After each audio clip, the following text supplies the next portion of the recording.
digital content creators. They function as educators, reviewers, satirists, entertainers, musicians and influencers.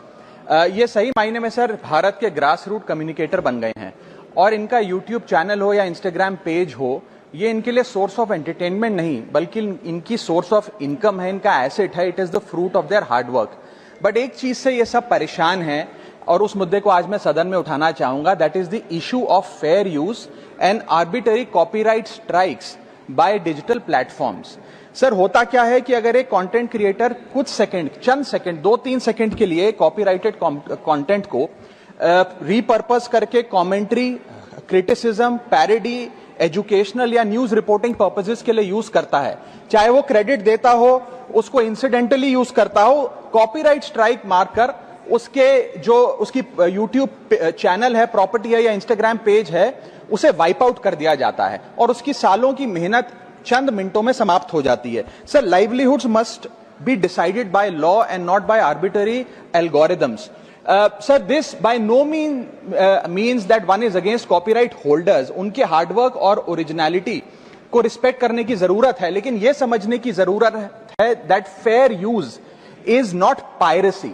Fair use where sometimes the purpose of using this content is incidental or transformative must not tantamount to wiping out somebody's hard work. Sir, because innovation cannot grow in fear and creativity cannot survive under threat. India का copyright act sir 1957 में बना. एक ऐसे दौर में बना जब ना इंटरनेट था, ना कंप्यूटर थे, ना डिजिटल कंटेंट क्रिएटर्स थे, ना यूट्यूब, इंस्टाग्राम था. And this act lakhs the very definition of digital creators.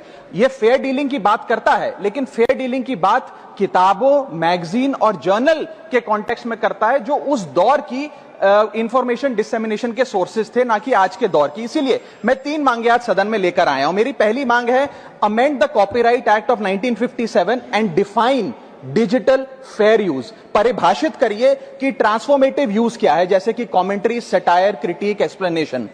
Define करिए कि इंसिडेंटल यूज क्या होता है, कि अगर बैकग्राउंड में ऑडियो विजुअल चंद सेकंड्स के लिए चले तो वो इंसिडेंटल यूज है या पूरे कंटेंट को वो वाइप आउट करें.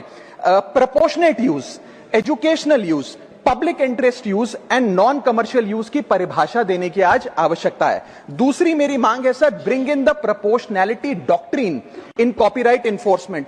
कि बैकग्राउंड में मान लीजिए कुछ सेकंड के लिए कोई वीडियो और साउंड चला, उसका यह मतलब नहीं होना चाहिए कि कंटेंट क्रिएटर की सालों की मेहनत कुछ चंद सेकंड्स में समाप्त हो जाए. My third demand sir is that mandatory due process before take down. किसी का भी